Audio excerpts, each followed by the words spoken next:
queria só fazer uma observação que apesar do eufemismo que o Túlio usou para a interpretação dos atores, queria só fazer a menção para a Ruth de Souza, que eu acho que está muito bem no filme, né? Acho que é um dos pontos altos do filme. A Ruth de Souza, ela e o garotinho que salva no filme. O que você quer fazer alguma observação? Não é Ruth de Souza, não, é Léia Garcia. Não é? Não, a Ruth de Souza. Quem é a Ruth de Souza? É a prima. Léia Garcia. Jura? Eu fui nos mesmos lugares da locação, nós fomos naquele trem lá, nos franceses, na comemoração do Procura de Orfeu. Eu e Léia Garcia fomos naquele lugar, refizemos essa cena. Léia Garcia, Ruth de Souza não sabe. Eu esqueci só de falar uma coisa, para mim é muito, Passou. deixa eu falar só uma coisa assim, sem ser negro na favela, porque a gente tem que entender que as favelas aparecem como, quer dizer, no Rio de Janeiro é uma cidade de uma população predominantemente negra e com a imigração, que é um fenômeno que o tempo todo o governo imperial vai investir, nunca deu certo, vai ser só o último quartel do século XIX, no final do século XVIII, por razões externas, sobretudo, e não por causa da política migratória do Brasil, que vai ser aquele período conhecido como grande imigração, tendo milhares, milhões de imigrantes no Brasil, sobretudo italianos, portugueses, espanhóis, mas também gente da Europa Central, sobretudo alemães. Né? Então, e na verdade, o português, mas no final, mas a partir da década de 80, né, você vai ter o primeiro censo do Império em 1872. É um período proto-estatístico, mas aquilo serve como, enfim, eles mostram a população das diferentes freguesias. Então pode ter um erro aqui ou ali, o próprio censo faz a crítica dos dados, mas aponta no mínimo a tendência. Mas o censo de 1920 é considerado um modelo do melhor que havia de estatística no mundo, naquele período. E o que acontece? Você vê o impacto, você vê essa população negra convivendo com imigrantes pobres, nas bases do morro, na Providência, Santo Cristo, esses bairros aqui na zona portuária. E não nos esqueçamos, gente, que o Rio era todo juntinho aqui no centro. Você, para ir a Botafogo, você ia de ferry para Botafogo. Ia de barco, só por terra para Botafogo, antigamente. Né? Então, e essa conquista desses espaços se dá lentamente.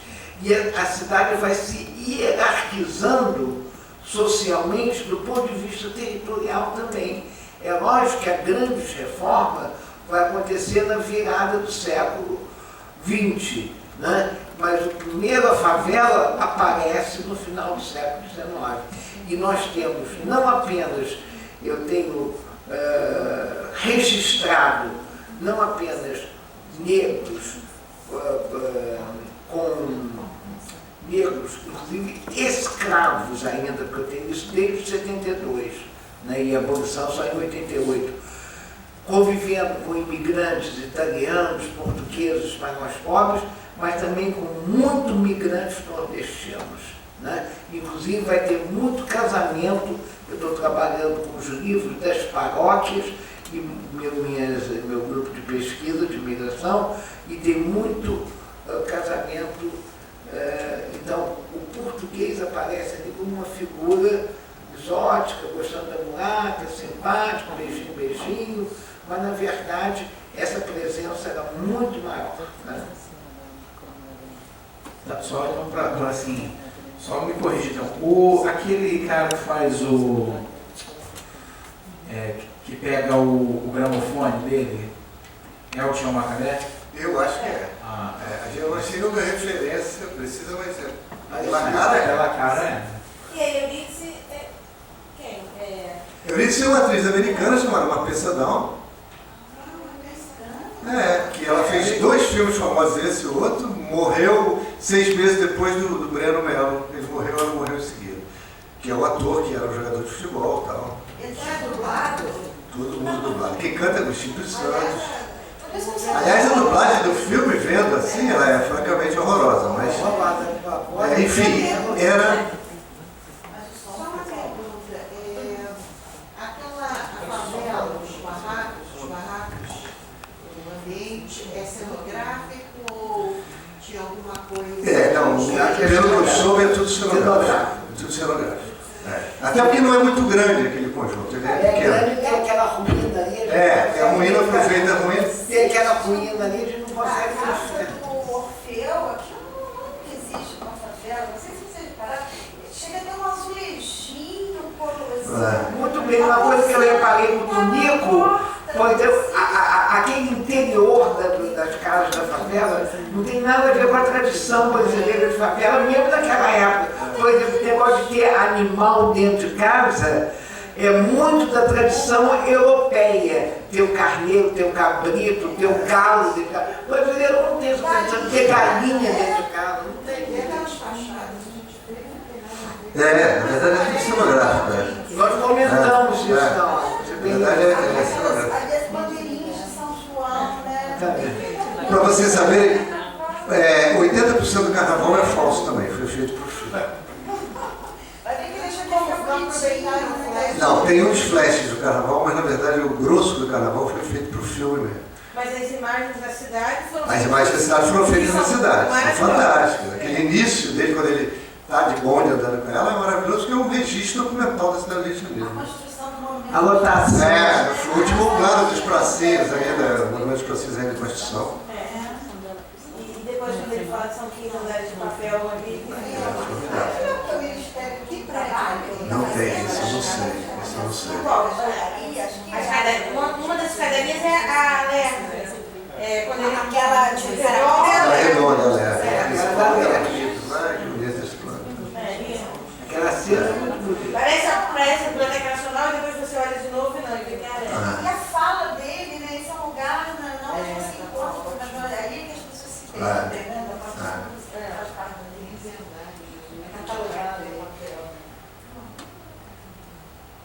As pessoas querem gostar do filme. Só.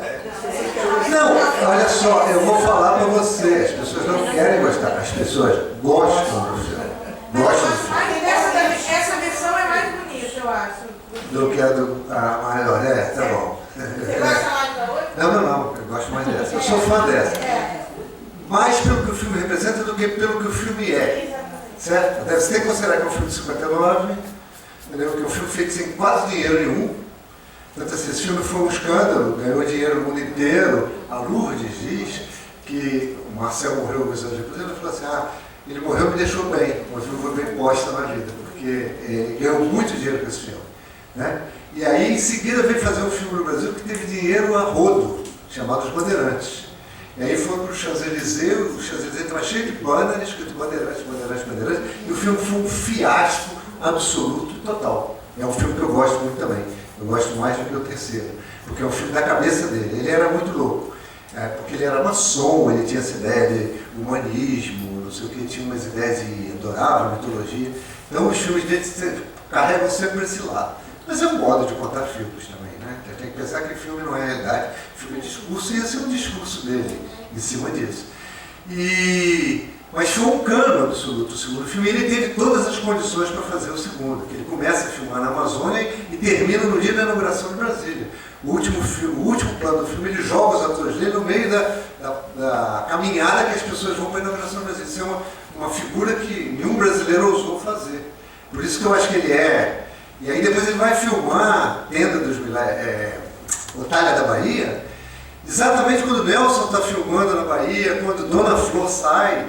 Durante a ditadura ele resolveu fazer um filme sobre a Amazônia, então ele tinha uma intuição Brasil que ele resolve do jeito dele, ele está sempre colado numa coisa que é muito interessante. E eu gosto desse filme, assim, pelo que ele representou de positivação na imagem do Brasil. A quantidade de depoimentos de pessoas, antropólogos, sociólogos, que falam assim, eu vi esse filme e falei, eu quero conhecer esse país. É incalculável. Você começa, e eu fiquei um tempo danado, foi assunto da minha tese, catando essas referências, é uma lista enorme de pessoas. Até, finalmente, a mãe do Barack Obama escreve na biografia dela que mudou a cabeça dela ter visto esse filme, quando ela viu que negros podiam ter uma vida numa sociedade. Imagina. Então, assim, continua uma tradição. Hoje, obviamente, o filme envelheceu, né? Claro, a trilha sonora ainda se mantém, mas o filme envelheceu, a gente é muito mais rigoroso com essa mise-en-scène do filme e a interpretação dos atores, que hoje em dia é pífia. Né? Mas, enfim, talvez até o filme tivesse sido feito muito sucesso fora, porque provavelmente ele passou com legenda. E a legenda diminui o tempo de observação da interpretação, né? Lembre-se disso. Nem sempre o Al Pacino é bom, hein? Às vezes até o Al Pacino escorrega e a gente está lendo a legenda e não presta atenção. Então eu acho que isso, mas esse filme foi um furor no mundo inteiro. Só para provocar. Isso ainda não vai contar a história que direito dele pode? Assim, público não pode? Né? Qual história? Da mulher do... Eu já contei. O meu marido, você conhece bem, né? Seu fã. É ótimo. Conta a história que você vai registrar, depois eu posso usar, porque ela não me autorizou a usar. Conte aí. O meu marido tinha um tio solteirão, chamado tio Adriano, que era comerciante em Belo Horizonte, via sempre ao Rio, frequentava a família, visitava os... Ele foi morrendo todo mundo, só ficou o tio Adriano, eram 11 irmãos, o meu marido. E aí o tio Adriano tinha 80, 90 anos, bem velho lá. Mas telefonava para o aniversário do meu marido, né?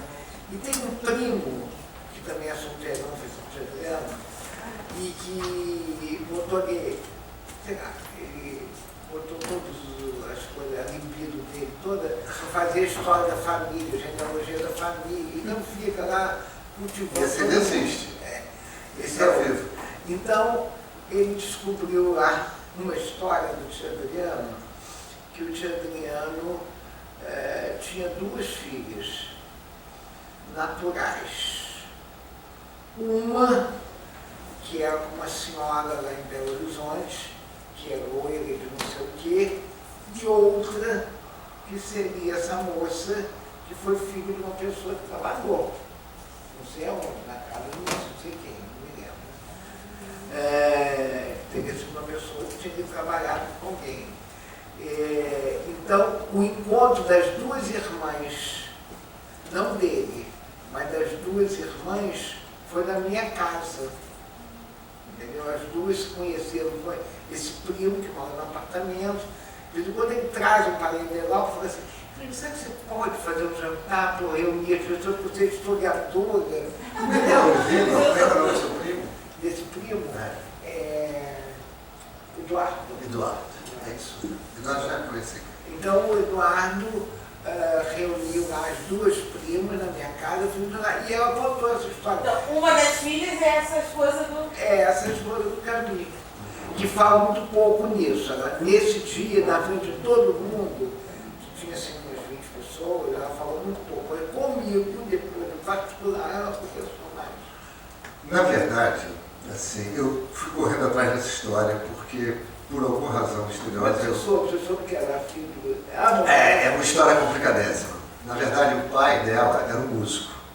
E eu li isso no release do filme. Aí eu fui perguntar para ela, quando eu fui entrevistar, ela foi super generosa, me deu várias entrevistas, fiquei muito amigo do filho, que abriu todos os arquivos do pai para eu ia para Paris, ele acendia o aquecimento da casa, ficava lá e botava todos os textos, tudo do pai, e eu pesquisava o que eu queria, deixava uma pastinha, no dia seguinte ele xerocava, e quando eu voltava lá estava tudo pronto, um amor de pessoa, tá? O filho Era dela. meu amigo. O filho dela, ela tem 2 filhos no caminho, né? Romain e Jean-Christophe, que é Titoff. Exatamente. E aí, eu li o release do filme e descobri que ela era filha de um compositor. E aí eu fui entrevistá-la e falei: vem cá, esse seu pai, quem é? Ela falou: não, seu pai é compositor? Não, papai fazia as musiquinhas, mas ele não insisti, mas ela não insistiu. Muito bem, passou-se o tempo. E um dia alguém liga para mim que achou, a mãe dela morreu, eles vieram aqui, eu os levei em Niterói, fiz o tour completo por Niterói, mostrando as belezas da cidade. E um tempo depois apareceu alguém e falou assim: eu achei na Praça 15 uma pasta com as fotos do pai, que era um músico, que tinha sido, eu esqueci o prenome, que tinha sido composto, executor, ele tinha um negócio de pandeiro e ele tinha inventado um batuque de pandeiro. E ele tinha composto música com os grandes na época. Aí eu fiquei fascinado, eu entrei em contato com esse cara, fui ver o material, tinha pastas, provavelmente era a pasta da mãe, que guardou os recortes sobre o pai, e quando ela morreu, jogaram isso fora, alguém comprou, levou para a Praça 15, tem um sistema, uma máfia, venderam para o músico. E o músico estava querendo fazer um show com isso. Aí entramos juntos fazer um filme sobre o pai da Lourdes. Aí que eu entrei em contato com o Eduardo. Ele falou, fale com o Eduardo. Aí eu conversei com o Eduardo. Quando eu voltei para falar com ela, o filho falou, mamãe, não, aliás, essa conversa eu não gostaria que fosse publicada, essa parte final. Ele falou assim, mamãe não quer que toque nesse assunto. Aí eu falei, não, então morreu. Mas isso não é o... Não, o que ela disse, não sei, o pai, o que Que a mãe dela considerou o pai. como pai, né? Porque provavelmente não era. Né? Bom, e aí tudo bem, eu fiquei quieto. Aí o filho, que tem uma editora, escreve uma história em quadrinhos chamada Negrinha, que foi publicada no Brasil, que é a história da avó e da mãe, onde não tem pai. É uma história muito bonita, mas também não tem pai. Aí eu falei, olha, esse assunto é muito freudiano, nessa altura do campeonato eu me meter nisso, tentar descobrir quem é pai de quem vai autorizar eu publicar alguma coisa. O rapaz da música desistiu também, porque eu falei, ele queria fazer um documentário sobre a música. Eu falei assim, não, eu quero fazer sobre a Lourdes, que é uma pessoa até hoje esporrenta como ela quer. Ela chega no lugar e grita, cabelo lindo, preto, e é uma mulher exuberante, anda na rua falando aquele francês dela e grita com você. Chega no restaurante, todo mundo sabe, chegou a brasileira. E ela faz esse papel. E aí você fala, conta aí. Ela fala, não tenho nada a declarar. Perguntei aos meus filhos. E eu virei o intérprete oficial do Caminho do Brasil, porque como o filho dela me deu tudo isso, todo mundo que pede alguma coisa, fala, falei com o Tonico. E aí eu tenho que dar satisfação para todo mundo, uma coisa que eu não sei direito, só sei essa parte. Mas essa história, eu até gostaria, desde que ela não seja publicada. Eduardo me contou a história, mas eu não podia gravar do Eduardo se uma mulher fala que eu não posso falar do pai dela. Aliás, eu sou filho da mãe. Enfim, é uma história familiar. Olha, vocês adoram uma fofoca, todo mundo quis saber. Isso aqui que era um assunto sério, acadêmico, para destrinchar um filme, virou uma fofoca de revista. Alguém mais gostaria de fazer alguma observação? Então, diante desse término aqui, meio laços de família, como digno de Manuel Carlos, a gente vai terminar lembrando, agradecendo a presença de todos. Eu queria só uma notinha, título de curiosidade, também só falar do Orfeu Negro. O Orfeu Negro, recentemente, coisa de 2 anos atrás, virou uma peça de publicidade de uma das bandas hypezinhas do momento, que é a Arcade Fire, uma banda canadense. Quando veio ao Brasil, uma das peças de divulgação da banda era um clipe baseado no Orfeu Negro. Enfim, e agradecer a presença de todos, dizendo que na próxima sessão a gente vai ter a presença do Antônio Moreno e do Daniel Pina, fazendo um pouco sobre esse histórico da animação, como o Rio de Janeiro foi retratado na animação, né, fazendo desde de Disney até chegar à franquia Rio. Tá? Agradecer mais uma vez a Ismênia e ao professor Tonico. Que dia é a próxima vez? Dia 15 de abril. Tá bom?